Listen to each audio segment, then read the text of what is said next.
Hey, Tommy Tool here with a question. So, have you had to call the cops yet on your divorce? Anyone? Anyone? Bueller? Bueller?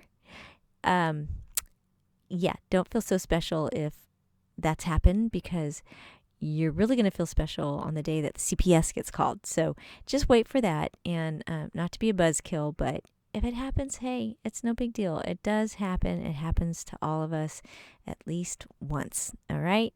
So, I don't know. I don't mean to rain on the parade here and start off the module with a bad foot, but that's why we're talking about the next chapters, physical fitness, because you want to be able to kick some, butt. But anyway, let's jump in. Physical fitness. I'm really excited to talk about this subject, and of course, I'm just joking around, but halfway joking because both those things happened to me at some point. Um, but hey, life goes on and, you get stronger for it.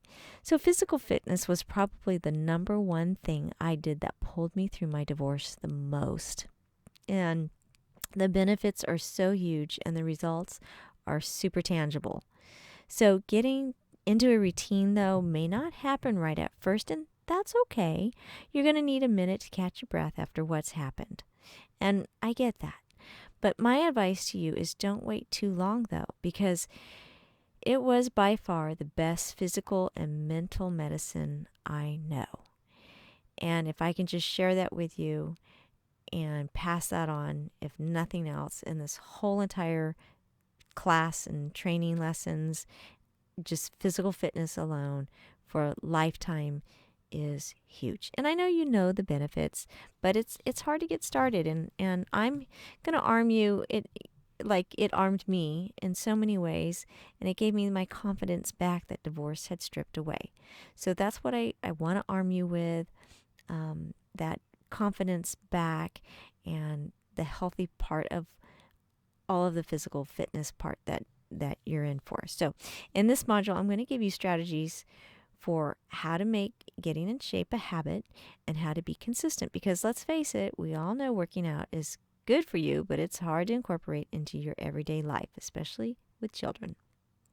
So I will show you how, and it isn't as hard as you think, and that it's pretty much 80% mental. And it was my children, really, that motivated me the most, and maybe that'll be the case for you too, and I'll talk about that and show you how. I'll give you tips for making the mental shift to just do it. I'll tell you why you should join a gym even if you don't think you can afford it, because I know that excuse. Been there, done that. And I'll give you some strategies for staying focused on your goal. After that, we'll talk about healthy eating habits. And let me just say, when you are working your butt off, an amazing thing happens. You don't crave the junk food. Your body craves the food that nourishes it most. Plus, it makes it easier to stick to healthy eating because you know how many minutes you have to stay on a treadmill to burn off the triple-decker ice cream cone you just ate. So those nasty treadmills, they all have like that mile ticker on them. It shows you how far you've ran or walked. But they also have that ugly little thing that's called the calories you burned.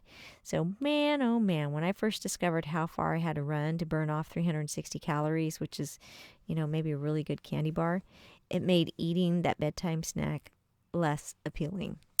So in our first healthy eating lesson, I'll give you some great strategies for healthy cooking for a busy single parent's life. And trust me, I know the temptations to eat fast food when you have kids and activities.